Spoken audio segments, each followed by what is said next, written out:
Vriende, wat 'n voorreg om vanmôre weer saam te wees rondom die woord van die Here. My gebed is dat die Here vir ons ryklik sal saam seën en dat die waarheid van sy woord tot ons elkeen se hart sal spreek. Nou, ons is tans besig met die reeksie oor wat is jou en my wêreldbeskouing. Ons het nou al reeds gekyk na die gedagte, waar kom ek vandaan? Waarom is ek hier? En wat is die probleem met hierdie wêreld? Ek het vir u gesê dat dit die vraag is waarmee die mense deur die eeue worstel, en ek het vir u by elke vraag die antwoord gegee in die lig van die wêreldse beskouing, wat die ongeredde sê oor hierdie sake, en dan u teruggeneem na die Bybel, wat God in sy woord sê oor hierdie bepaalde sake. Nou, ons het gister bietjie gekyk na die gedagte, wat is die probleem? Ons het gekyk na die wêreldse beskouing, wat sê as daar beter tersiêre opleiding is, as daar beter regerings is, sal dit beter gaan. En ek het vir u gesê, die probleem is nie beter opleiding of beter regerings nie, maar die probleem is sonde. En dis waarom die wêreld lyk soos hy lyk en waarom mense doen soos hulle doen. So vanmôre gaan ons kom by die oplossing. Dis vir my so wonderlik van die Bybel is dat watter kwelling en watter vraag daar ook mag wees en wat 'n vraagstuk na vore mag tree, die Bybel het altyd 'n antwoord vir die mens op hierdie vraagstukke. En kom ons doen 'n gebed saam, dan bid ons dat die Here van ons wysheid sal gee om hierdie vraag ook te verstaan wanneer ons by die antwoord kom vanmôre. Hemelvader, dankie dat ons ook hierdie laaste vraag oor wat is jou en my wêreldbeskouing kan beantwoord vanuit 'n Bybelse perspektief. Skenk aan my wysheid en insig om die waarheid van u woord oor te dra aan hulle wat moet luister, die nodige aandag en die nodige geduld en Here die nodige waaksaamheid om te hoor wat u sê en dan te doen wat u volgens u woord van ons vereis. Baie dankie, ons kan dit bid in u naam en ons bid dit met soveel danksegginge. Amen. Nou vriende, ons kom by die vierde gedagte, die vierde vraag, waarmee mense deur die eeue worstel. Ons het nou reeds gekyk, waar kom ek vandaan? Waarom is ek hier? Wat is die probleem met hierdie wêreld? En dan vanmôre, wat is die oplossing? Nou, die wêreld en die persone wat vanuit 'n wêreldse perspektief na hierdie saak kyk, het nou seker reg geraai. Die antwoord op hulle probleem is dat as die probleem 'n gebrek aan tersiêre opleiding is en die probleem 'n gebrek aan goeie regerings is, wat is die oplossing? Jy het reg geraai. Hulle sê as ons beter tersiêre opleiding kry en ons kry beter regerings, dan sal dit beter met die wêreld gaan. Daarom is daar elke paar jaar 'n verkiesing, want ons soek die beste regering vir die dag. En ons weet hoe korrup die wêreld is. 9 uit die 10 keer is die beste regering nooit aan bewind nie. Ons weet op die einde van die dag dat selfs 'n goeie regering nie altyd antwoorde kan gee op al die vraagstukke van mense nie. Van die lande waarin dit finansiëel en ekonomies floreer, sien ons nog steeds misdaad, ons sien nog steeds moord en doodslag. In elke land reg oor die wêreld is daar tronke. Ons besef en verstaan dat 'n beter regering nie noodwendig vir ons 'n beter samelewing sal gee nie. Tersiêre opleiding, ons dink aan die duisende universiteite, colleges, kampusse reg oor die wêreld, skole, onderwysers, professore, en ons kan dit vir u noem. Daar kom nie regtig 'n beter lewe en 'n beter kwaliteit lewe vir die mense. So wat is die oplossing vir hierdie geweldige vraagstuk waarmee mense worstel oor waarom lyk die wêreld en wat is die probleem in die wêreld wat daar tans is? En ek wil vir u sê die oplossing staan baie duidelik in God se woord opgeteken.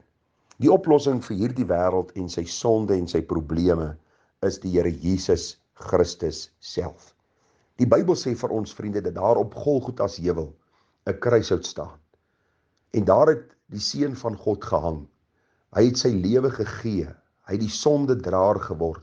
Die Bybel sê in 2 Korintiërs 5:21 dat God het Christus wat geen sonde geken het nie, sonde vir ons gemaak sodat ons kan word geregtigheid van God in hom en deur hom. U sien, die Bybel sê vir ons baie duidelik dat Christus Jesus juis gekom het om sondaars te red, sê die apostel Paulus, van wie ek die vernaamste is. En as ons net aan 'n paar praktiese voorbeelde in die Bybel gaan kyk, dan sien ons die groot waarheid rondom hierdie saak. Ons dink aan 'n man wat besete was.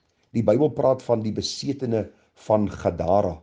Ons lees van hom in Markus, die 5de hoofstuk. Die Bybel sê vir ons baie duidelik dat hierdie man in die grafte gebly het. Mense was bang vir hom gewees. Hulle het hom baie keer met kettinge gebind en dan het hy hierdie kettinge gebreek. En ons lees toe die Here Jesus op die toneel verskyn. het hierdie man gered geword. En toe die stadsmense uitkom, sê die Bybel in Markus 5 vers 15, toe kom hulle by Jesus en sien die besetene sit, gekleed en by sy verstand, die een wat die legioen gehad het, met ander woorde die baie duiwels gehad het, en hulle was bevrees. En die wat het gesien het, vertel toe aan hulle hoe dit met die besetene gegaan het, en ook van die varke. En hulle het hom begin smeek om weg te gaan uit hulle gebied. Die Bybel sê dat die Here Jesus toe in die skei geklim het, en die duiwelbesetene, of die man wat duiwelbesete was, het hom gesmeek en vir hom gevra om by hom te kan bly. Maar Jesus het hom dit nie toegelaat nie, maar vir hom gesê, gaan na jou huis, gaan na jou mense toe, en vertel hulle wat 'n groot dinge die Here aan jou gedoen het, en dat hy jou barmhartig was. Dink by jouself hierdie toneel, 'n man wat skree, 'n man wat in die grafte bly, 'n man wat gebind is met kettinge, omdat hy 'n gevaar was vir die samelewing, ontmoet die Here Jesus Christus, en in 'n oomblik is hy vry, en die Bybel sê vir ons baie duidelik, hy gaan in Decapolis, en hy verkondig aan almal wat 'n groot dade Jesus aan hom gedoen het, en die Bybel sê, en almal was verwonderd. Ons dink aan die slegte vrou in Johannes 4. Die Bybel sê toe Jesus by die put gaan sit het, toe kom hierdie vrou op 'n ongereelde tyd om water te skep, en Jesus vra vir haar, gee vir my water. En jy ken die hele gesprek, dat hierdie vrou 'n vrou was wat baie mans gehad het. En wat gebeur? Die Here red haar siel en sy gaan na Samaria en sê vir hulle, ek het die Christus ontmoet. Ons dink aan 'n skelm man so Saggeus in Lukas 19, 'n man wat geld van mense afgepers het. Die Bybel sê dat hierdie man toe hy Jesus ontmoet, toe verander sy lewe. Hy sê, meester, wat ek van iemand afgepers het, gee ek 4 dubbel terug. Ons dink aan 'n goeie godsdienstige man soos die apostel Paulus.